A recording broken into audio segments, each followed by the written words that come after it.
Session one. We're going to talk about sustainability this week.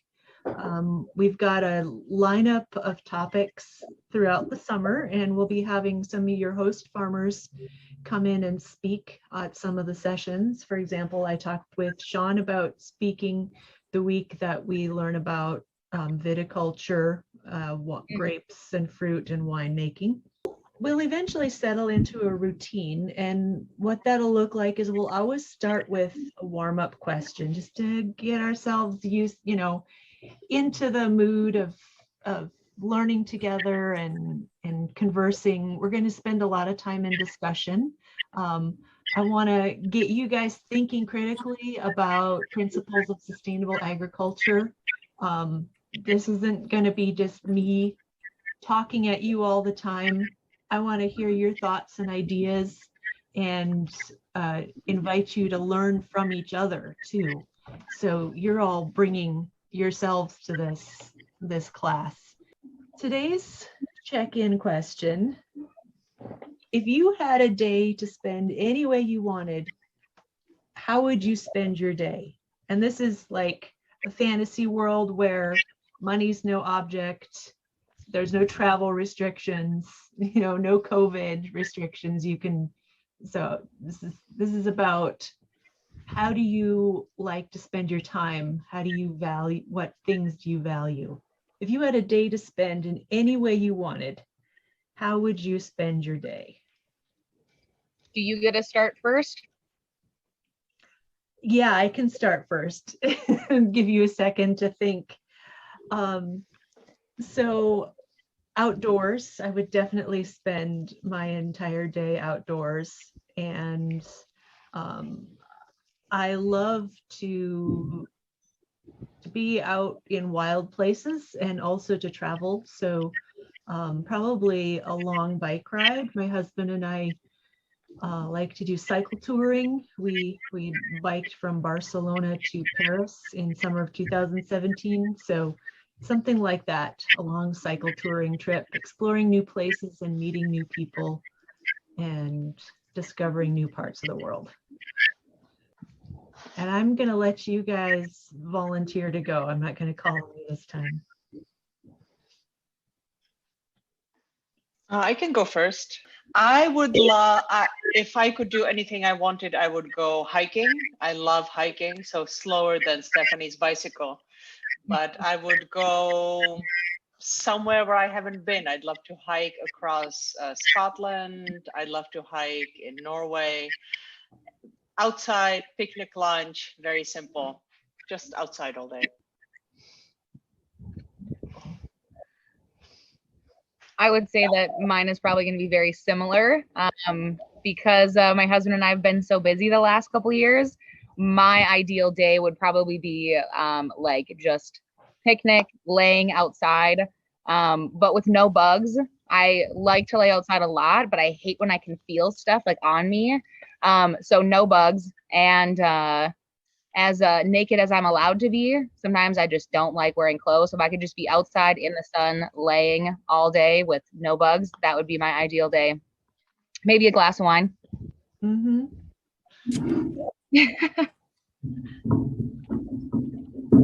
Mine would be very similar to just being outside.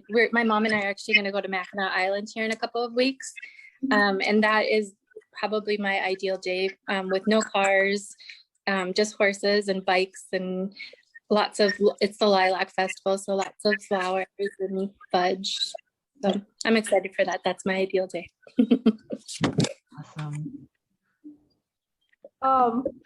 I would like to go visit my sister and brother-in-law in South Dakota. I haven't been to many of the parks and stuff out there, and I'd really like to see that. Wonderful. I guess mine would kind of steal from Marcella's too. I spent a semester abroad in Norway, and the Lofoten Islands, like way up north, is like the most beautiful place I'd ever be. Oh, me I've ever too. been. Me too. I've been hiking there. On summer. Oh my God, I my dream about it all the time. Yeah. I need to go back. Yeah. Oh, beautiful. We just watched Troll Hunters, and there were lots of footage of the Norwegian countryside. It's beautiful. Okay, so we'll have a different question next week. Just our way of building community and getting to know each other a little bit, since we can't meet in person. I want to start by just reviewing some of the logistical things from last week. I'm going to take a look at the time card again.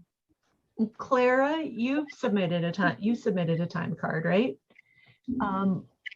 Has everybody else taken a shot at submitting some hours? No. Okay. All right.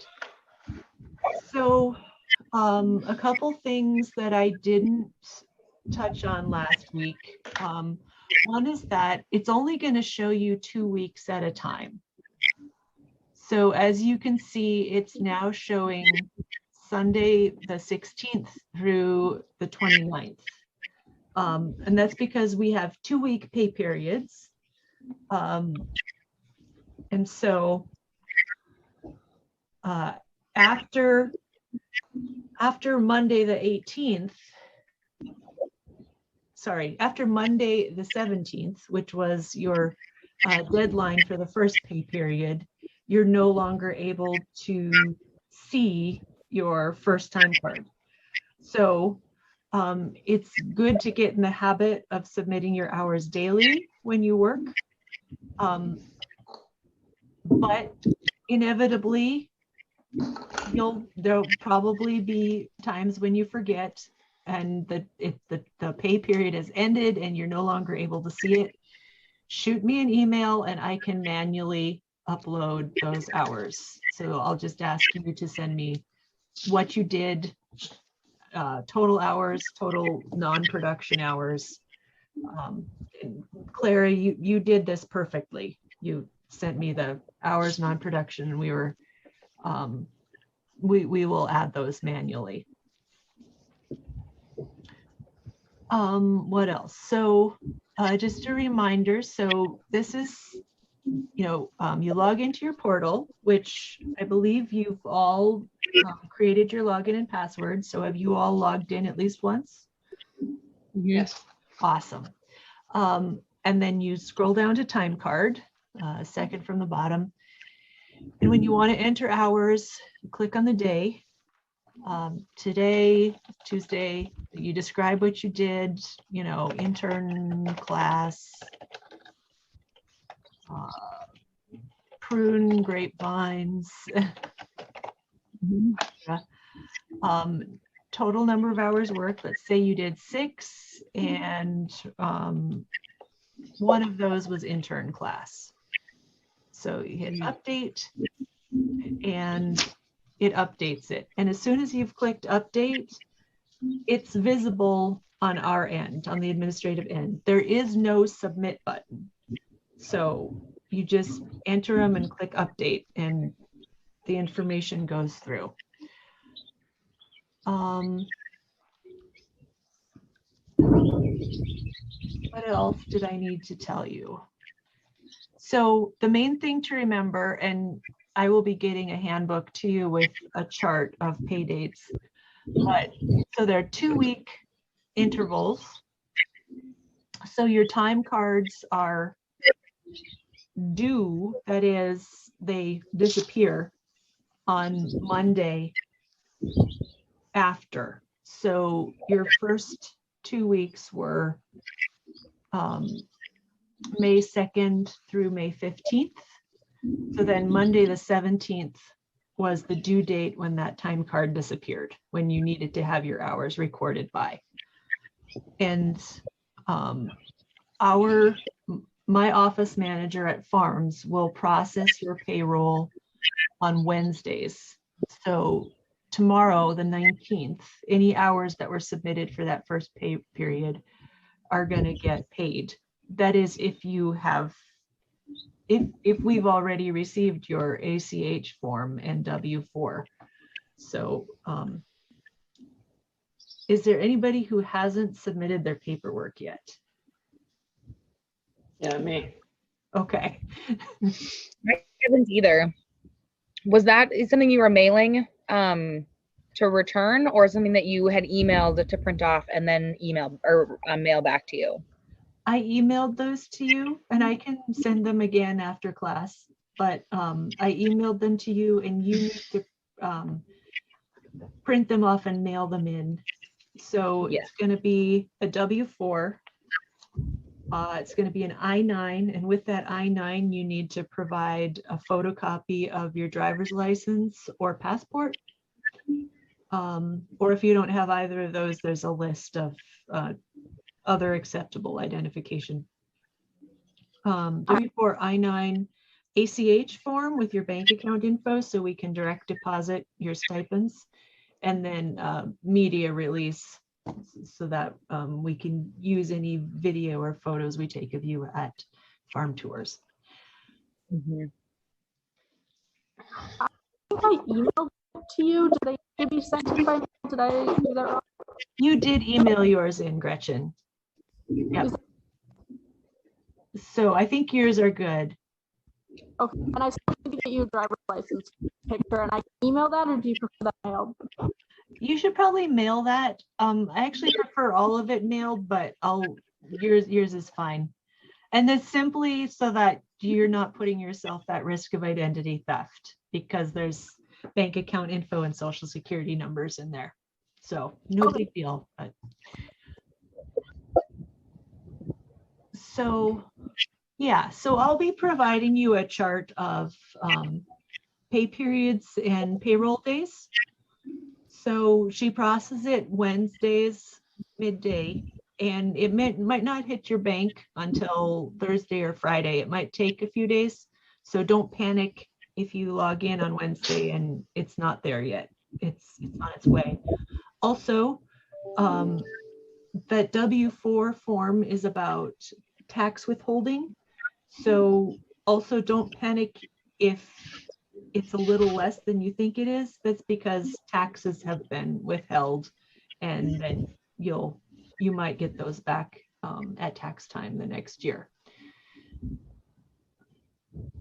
Any questions?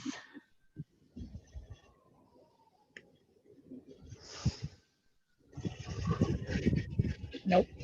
Okay. So if you did work some hours last week and you didn't record them yet because some of you just got into the portal this morning, email those to me and we can manually add them in. And if you didn't, that's fine too, because some of you haven't officially started yet.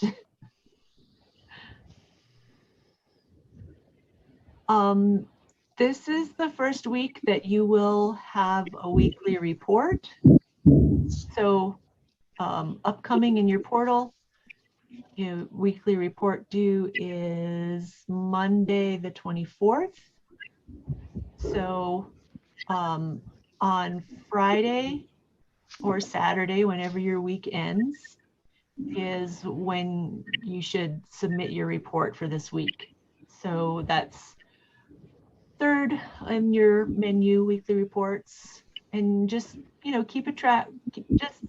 This isn't as detailed as the time. You put on your time card the activities you did each day, so you don't have to be as detailed.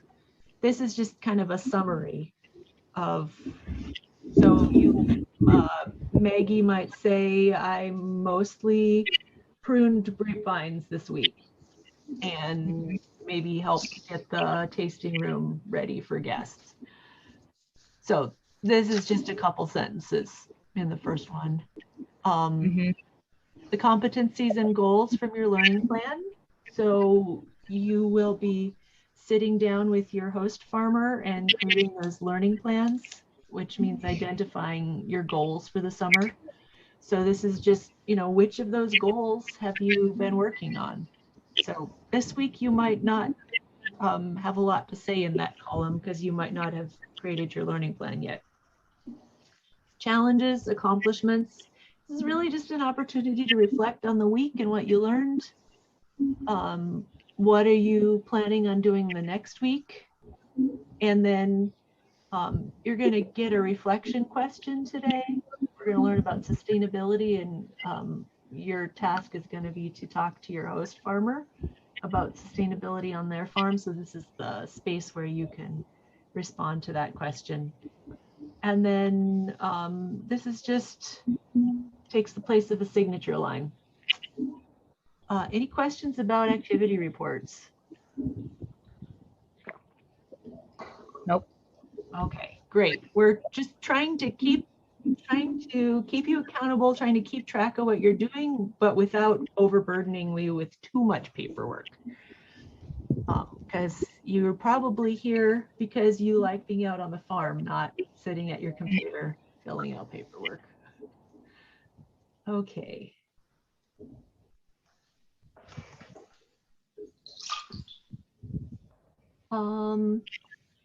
So I had hoped to have the handbook ready for you, but it's not quite ready.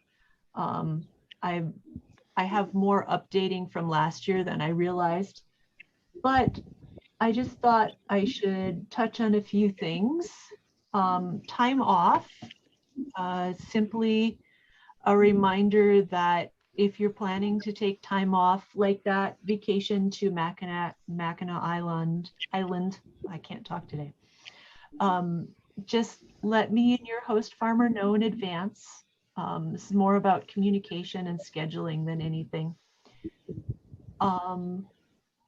Social media, we do have our communications coordinator starting next week. And so provided that you have signed that media release and are okay with being featured, we're going to be featuring you all on social media throughout the summer. We'll be doing intern features, and so you'll get an opportunity to share what you're doing on your farm, and we'll share with the world all the awesome things that you're doing and learning on your farm. Site visits in late June. I'm hoping to come out and visit you all in late June or maybe July. We're working on hiring some program staff. So if we get them hired, we'd move it back so they can participate in those site visits. And I am working on getting your farm tours scheduled. So I'm having conversations with a group of farms south of Fargo. One of those is Family Roots Farm, which is Jen Skoog. And then there's a number of farms near her, Crooked Lane, 10-7 Acres, which raises alpacas, and Dakota Vines Winery, which is another winery. So hopefully we can visit them in June. And then in July, I'm talking with Carol Lester from Stable Days and Dawn Ragnerud. So we could head up to Grand Forks and visit them. And then I'm going to reach out to Minokan Farms for hopefully a soil health tour, which Minokan Farms is near Bismarck in August. But also there are other events happening throughout the summer that are not put on by farms. So I'm adding those to your intern portal in the upcoming, on the first page. You can see what's coming up in the next week. So there's a workshop. This is near Bismarck, so it might be a bit far for most of you, but if you're so inclined, there's a great workshop at Minokan Farm on the 22nd. There's also a plant sale near Mandan on the 22nd, and I'll be adding some other opportunities to that.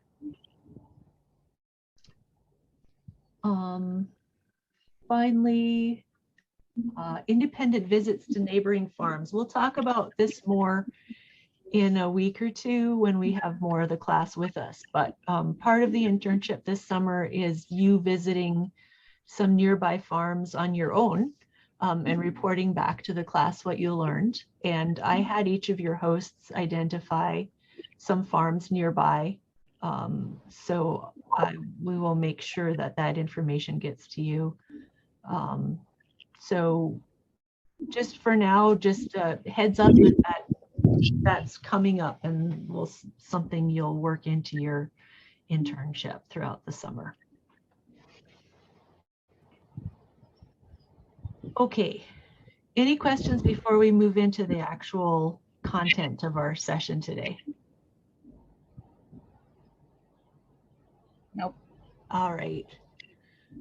So today we're talking about sustainability. That's the basis of, that's what farms is founded on, sustainable agriculture. But what does that actually mean? You've probably seen you've seen all sorts of businesses say that they're sustainable. We ordered some food from Subway last night, and the website had this big ad about their sustainable food and sustainable practices. So the term's gotten used so much that it's become sort of greenwashed. It's losing its meaning because it's so used. So what do we mean when we're talking about sustainability? So I'm going to start with a video. This is from the Lexicon of Sustainability from NPR.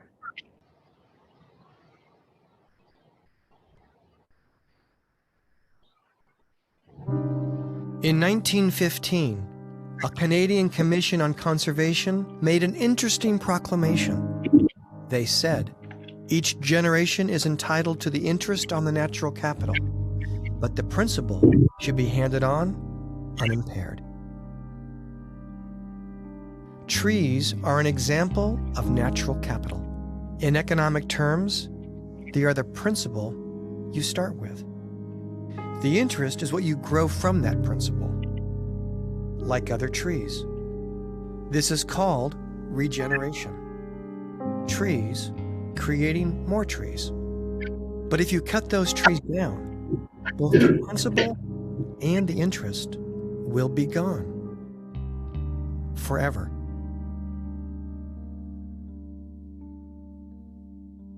So what is sustainability? That's hard to say, because the meaning has been hijacked. Marketers now use it to sell you sustainable shoes, sustainable soda, and even sustainable toothpaste. Can the word sustainability be saved? Can we take the meaning back? Yes.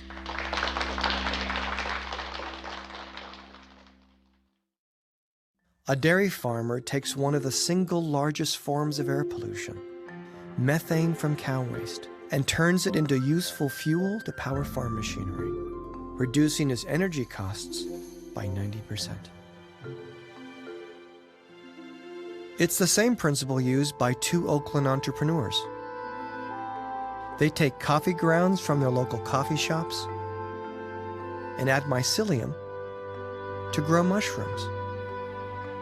Upcycling allows them to convert waste into something productive. In Alaska, the state's Department of Fish and Game uses principles like maximum sustainable yields to ensure that local fishermen leave enough fish for future seasons. Sustainability means different things to different people. A woman who's farmed for 5 generations tells me that sustainability is survivability, because if her farm doesn't survive, she won't either. A fisherman in New Orleans loses everything to Hurricane Katrina. His definition of sustainability: adaptability and resilience. Ann Rose lives on a North Carolina mountaintop without running water or electricity.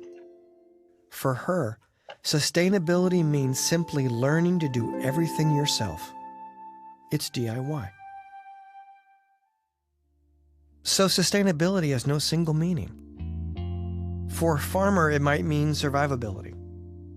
Or it can also mean the ability to adapt, even to do everything yourself. But in the end, sustainability really means taking responsibility, not only for yourself, but for your community and the planet, and especially for those who come after.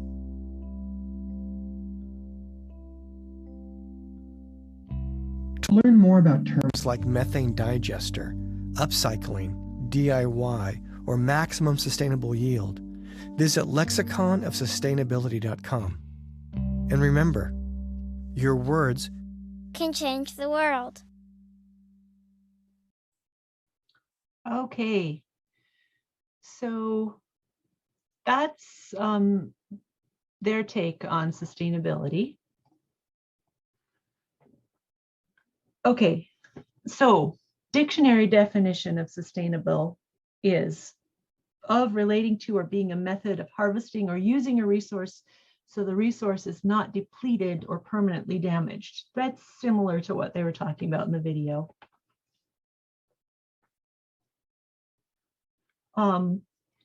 Now, we also, in FARM's definition, talk about, we don't use the word holistic, but we include holistic in our conception of sustainability. That is, we teach farmers to think about their farm as a whole or a complete system. It's not just a piece, not compartmentalized.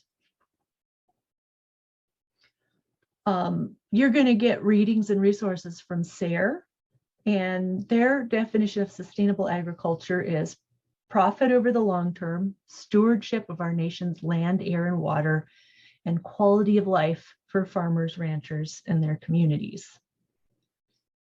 We also, businesses and the food systems talk about the 3 pillars of sustainability, or the 3-legged stool. So how does this affect the environment, the community, and the economy? This is also known as people, community, planet, environment, and profit economy.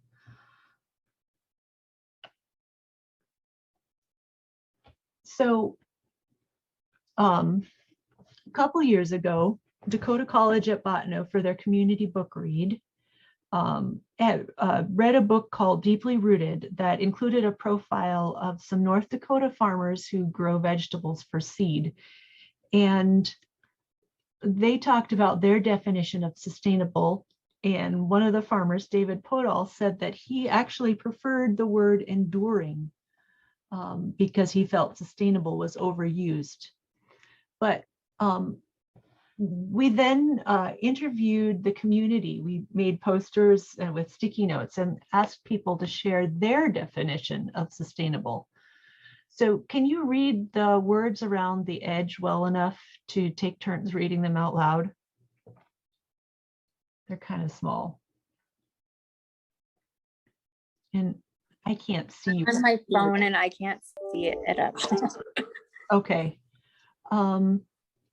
Can any of you see it well enough? Oh, that, and also that's why I shared the slides, but we still can't see that on the phone probably. I can see them all right. Okay. I can see them too. Great.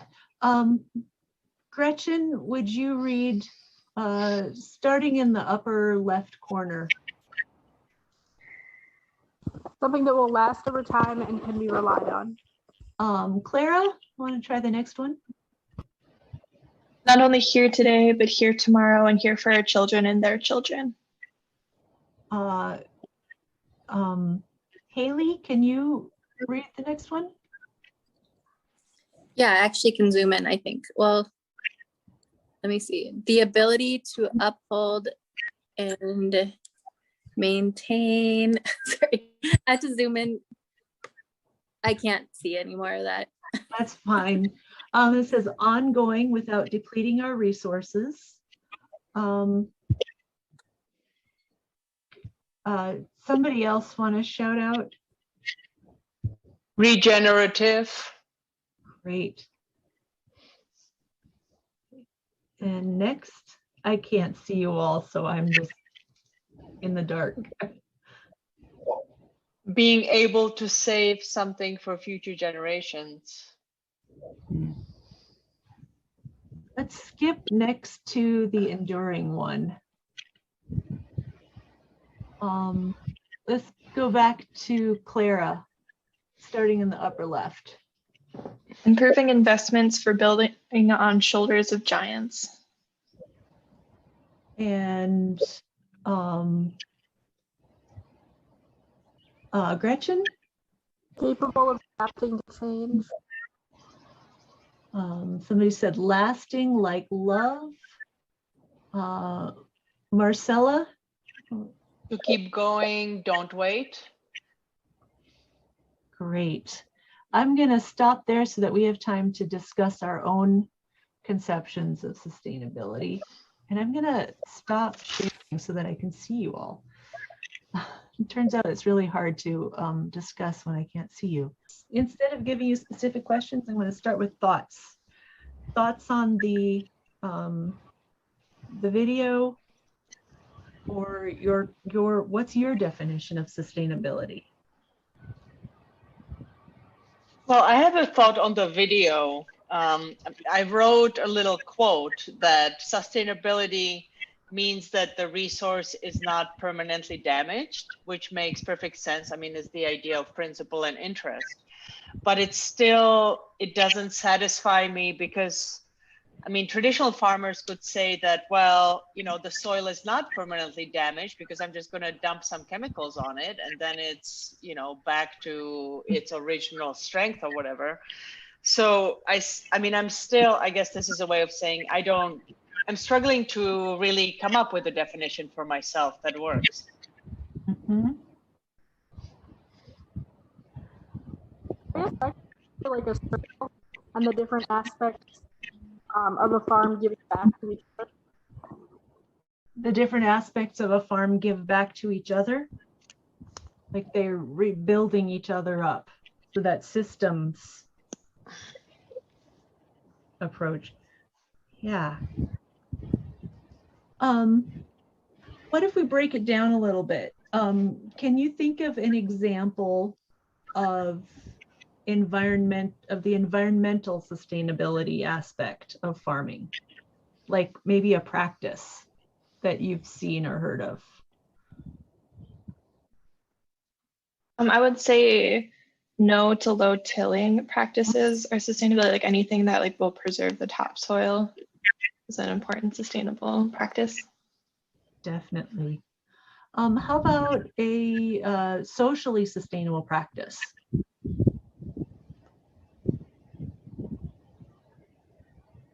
I think buying local as much as you can, as getting things as close to as possible. Yeah. And then this one is I was trying to stay up a little, but what about the economic sustainability? I think that can kind of be tied. Oh, I'm sorry, go ahead. Oh, go ahead. I already spoke, so it's your turn. Well, thanks. I was just going back to, you know, buying local. I think that that really helps sustain like our economy as well, because you're, you know, putting money into your neighbor's pocket instead of somebody that you don't know.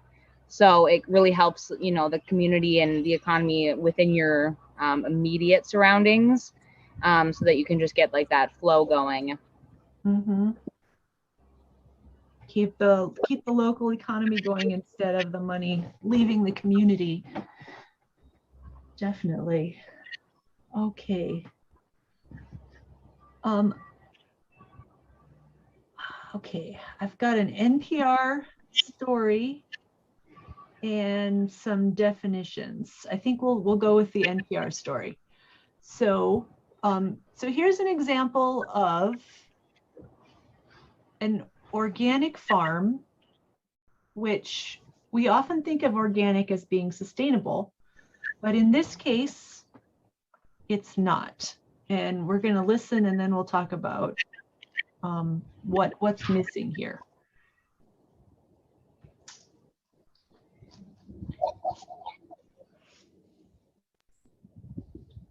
Oh, that was not what was supposed to happen. Let me try that again. Sorry. There we go. Optimize. Okay. So this is audio only with pictures. Hey NPR, From a musician finding their sound to newlyweds confronting the pandemic, StoryCorps is here to share special moments of connection. Click below to hear a selection of recent stories. Support for NPR One and StoryCorps come from Subaru. Love, it's what makes a Subaru a Subaru.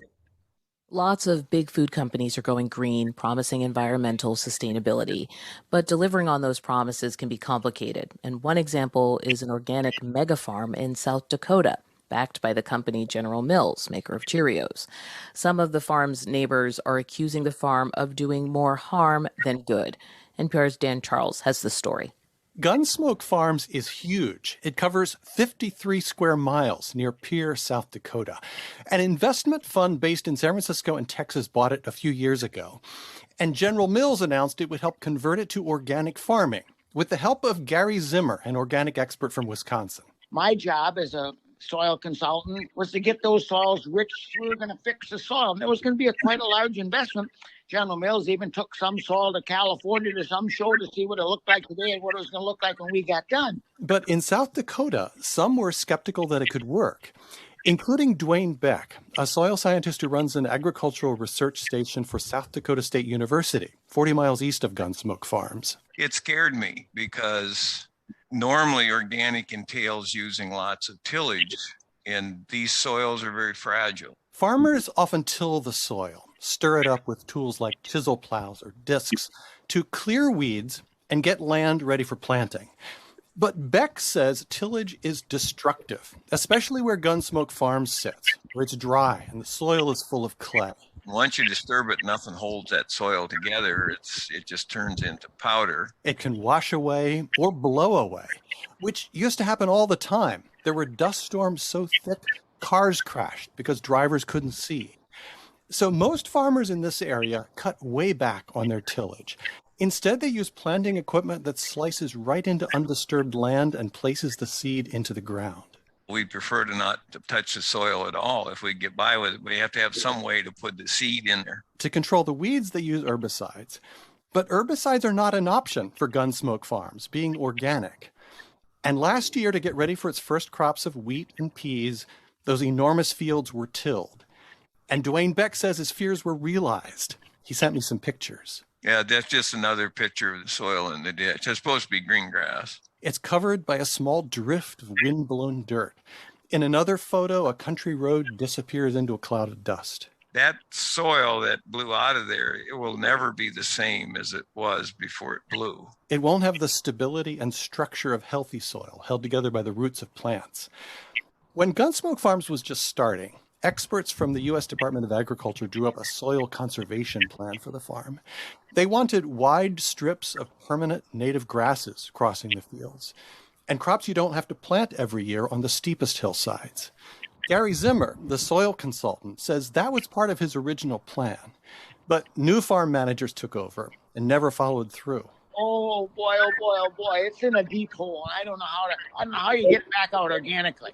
It's hard to farm organically if you do it really well and you got your intensive management. The 30,000 acres poorly managed is a really good sign for failure. General Mills said in a statement that turning Gunsmoke Farms into a thriving ecosystem is a journey, and it promised continued efforts to minimize erosion and improve soil health there.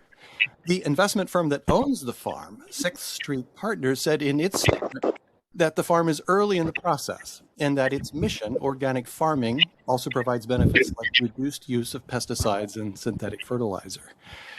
Ruth Beck, who's married to Dwayne Beck, used to work for South Dakota State University, advising farmers in this area. She says it's just really hard to grow crops organically on a large scale in this part of the country. You know, we've got to figure out ways to do that if that's what people want, but we aren't there yet. At Gunsmoke, she says, environmental marketing got ahead of what farmers can actually do. Dan Charles, NPR News. Okay. So, reactions to that story. What was not sustainable about General Mills and Gunsmoke Farms' approach? They didn't take into account the area they were actually in. Yeah.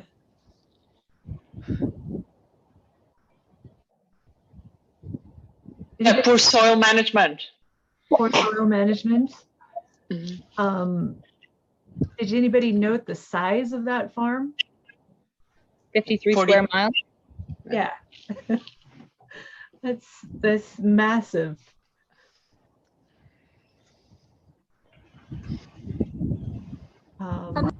System is like it would help, but that didn't happen. It's pretty frustrating.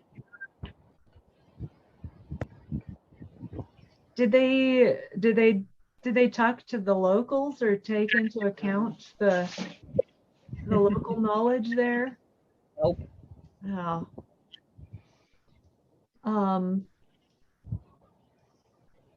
So part of what I'm hoping that you take away from today's class is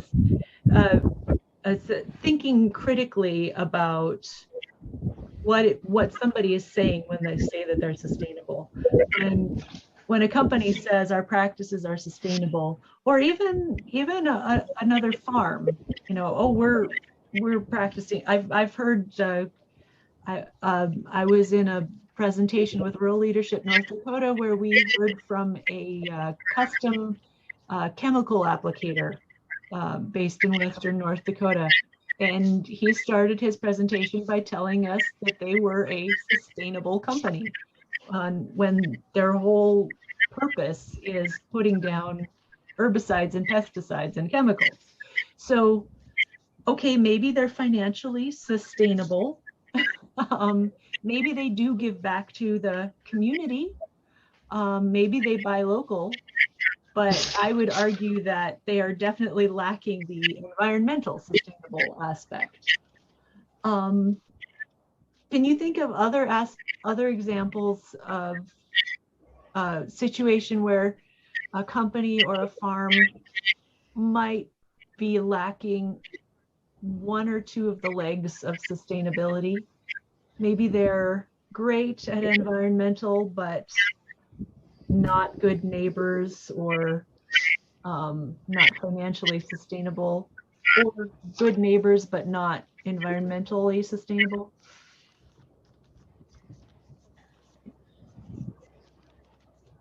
I have friends out in Montana that have a packing business, but their neighbors are farmers, and their neighbors will move around, steal water from the other neighbors. This is not for the community. Also, the fact that they didn't have enough water of their own for their farm is not environmentally sustainable either. So their management of their water resources isn't very sustainable, and it sounded like they were not being very considerate of their neighbors either. Yeah. Definitely. My family has land that we rent out north of, again, hour and a half north of Bismarck. And the family member who manages it, in our opinion, overgrazes the pasture land quite too much.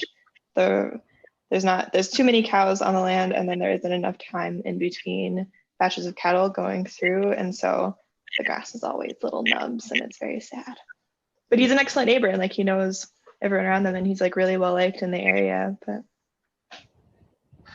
I've definitely my family has pasture land too, that the same thing happens. Yep. Great examples. Okay, I wish we had more time for this discussion. So before we move to homework, I wanted to touch on definitions of two terms, and we're going to go over lots of different terms this summer, but so regenerative agriculture. So we talk about sustainable agriculture, we talk about certified organic, and then some people have started using the term regenerative. So I'm going to share this article with you in your homework if you want to read more, but Regeneration International defines regenerative as practices that reverse climate change and rebuild soil organic matter. So in this case, it's not just about, not doing harm. It's about actually doing good. It's about actually rebuilding that soil that was lost, or increasing biodiversity of species, increasing more wildlife species, increasing the carbon sequestration and the nutrition in the soil.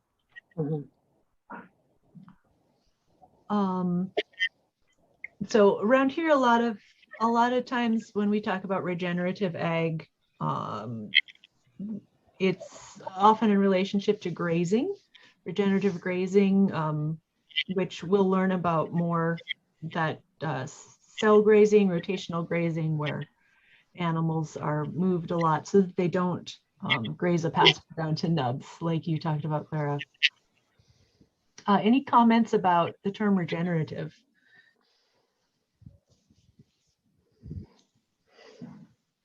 It's almost a bit of a misnomer, because like regenerative implies like keeping like a status quo. I would almost say like more like restorative, like keeping the status quo, but then like going above and beyond. Okay, yeah, I like that. So not that we can change the whole definition, but like it took me a second to like wrap my head around what you were talking about. So building even more plant life and biodiversity and organic matter in the soil. I think to me, it really embodies the idea that the environment is already pretty degraded. So it's like, when you're run down after the end of the semester and you need like restorative, regenerative yoga. And I feel like that's what this proposes to do, like rebuild soil, reverse climate change, increase wildlife, because the assumption is like we ran this earth into the ground. So it's not like neutral. It already assumes that things are pretty bad, which I don't know if everybody actually even accepts. I mean, I do, but. Right.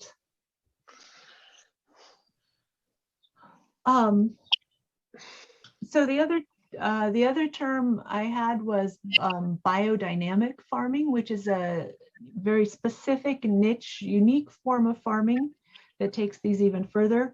And there's a whole slew of other terms which we'll probably have to wait till next week. Agroecology, which is more of the whole field. We could talk more about that restoration agriculture principle, but today let's just look at biodynamics, which is a specific, I don't know, it's a holistic, ecological, and ethical approach to farming. So it almost brings in like philosophy and morality into it. It's rooted in the work of an Austrian philosopher and scientist named Dr. Rudolf Steiner. He also founded a school called the Waldorf School. And so the principles are that the farm is a living organism.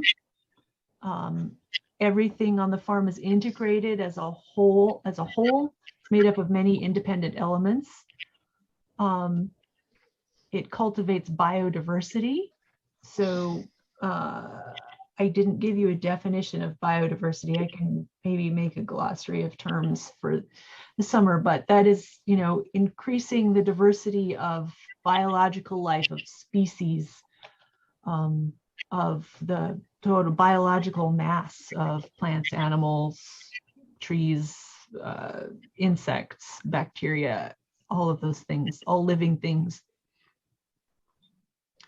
Biodynamics brings plants and animals together, generates on-farm fertility, and then they have some unique specific practices. One of them involves burying some manure in a cow's horn, and there was an explanation, something about corn silica. Yeah.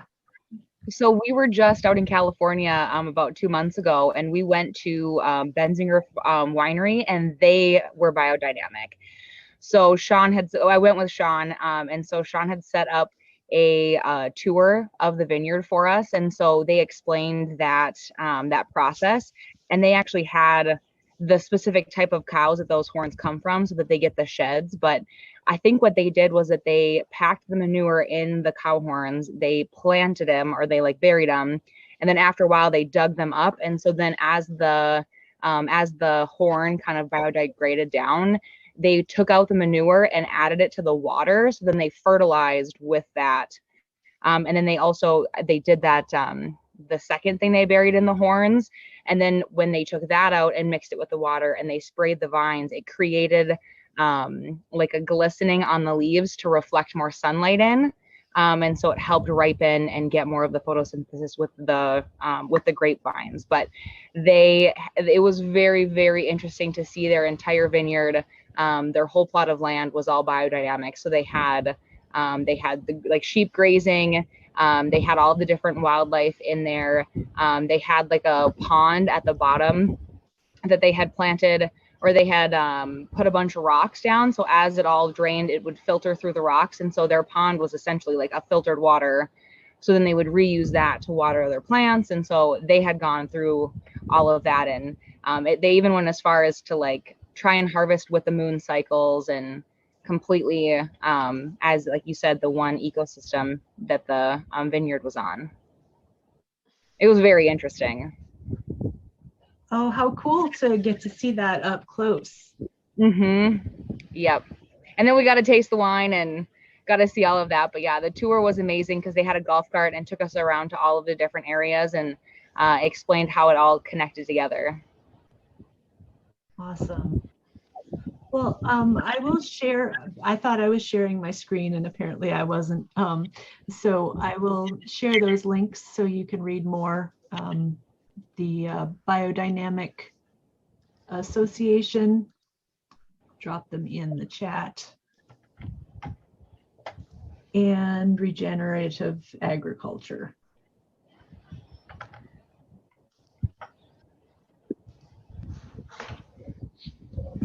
Okay. So this week your assignment is to talk to your host farmer. Do they view sustainability as important, and why?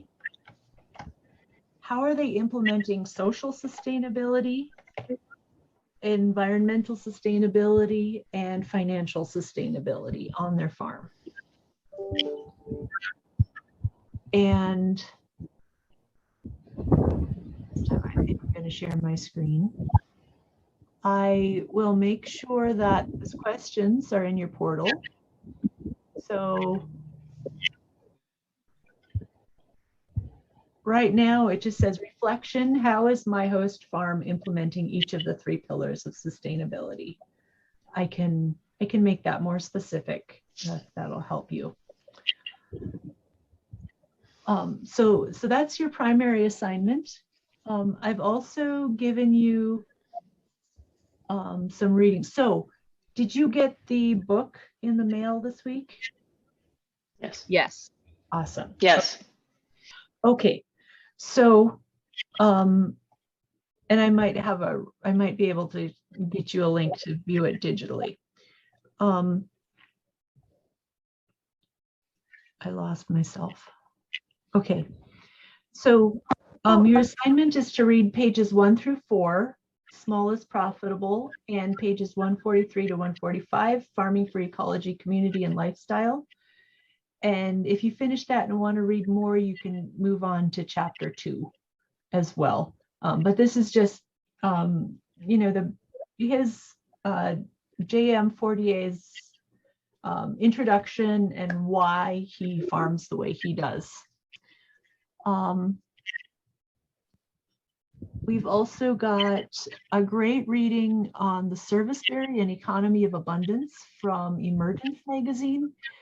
This one's a little bit longer, so it's optional, but it's a great read about Native Americans' use of the serviceberry or the juneberry and how plants give back to us.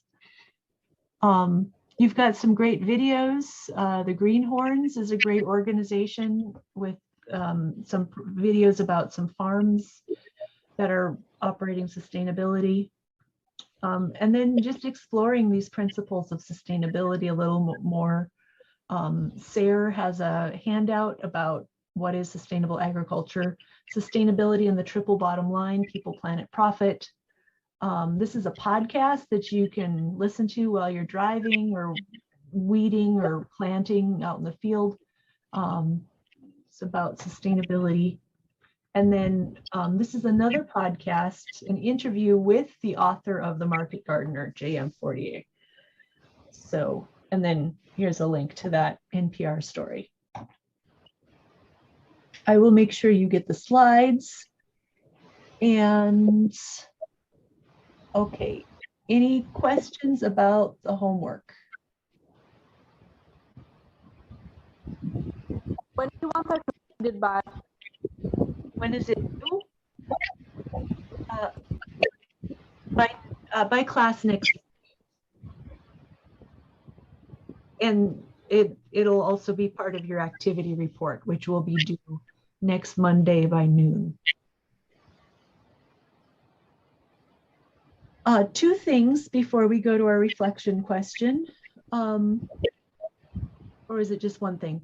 So as part of that learning plan that you'll create with your host farmer, you will have an independent project that you'll be based on your interests and what's going on at the farm that you're on.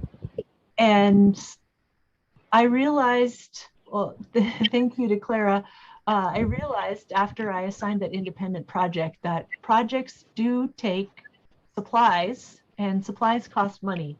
So I found it in my budget. I think I can afford to offer up to $60 a piece for some supplies for a project. Talk to your host farmer first to see what would be available already on the farm. They might have stuff that you can use, but then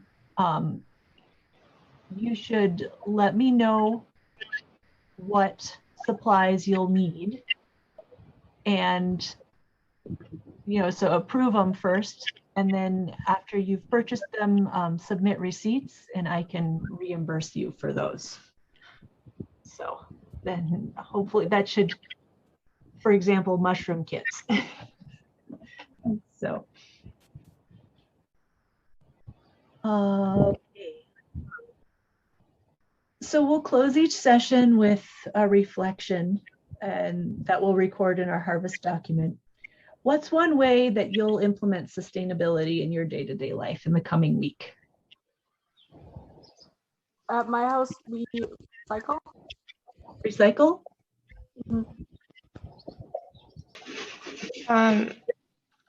In my notebook, I wrote down, sustainability is about balance across the three legs: environmental, social, and economic, not perfection in just one or two. So thinking about, like, I sometimes get a little tunnel vision-y and will just go like really hard on one thing and neglect other aspects of my life. So like thinking about like, how do we keep my house clean and take the recycling out and all of those things. I really like that. And that's exactly what I was hoping you all would take away, that it's about balance, not about perfection. Well, I have, it is about balance and not perfection, but sometimes there's just not even enough mediocrity. So my contribution is going to be, instead of being lazy and just throwing coffee grounds into the trash, which is horrible, and I'm sorry, everybody, I will take it out to the garden, even though it takes extra effort. Great.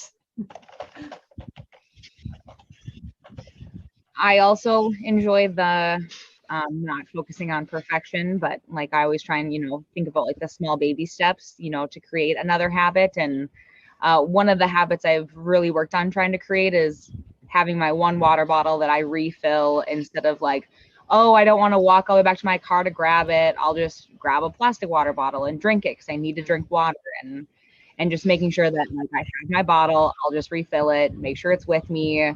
And so instead of being lazy about it, we all know what we're supposed to do. But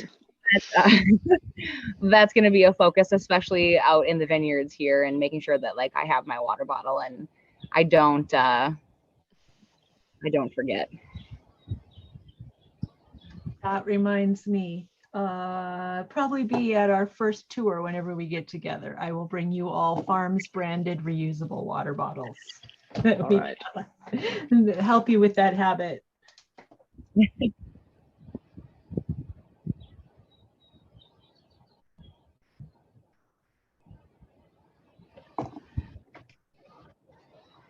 Okay. Well, thank you all. I really enjoyed our conversation and really appreciated your contributions. Shoot me an email if you have any questions during the week. And I will see you next week, Tuesday. Sounds good. Thank you. Thank you.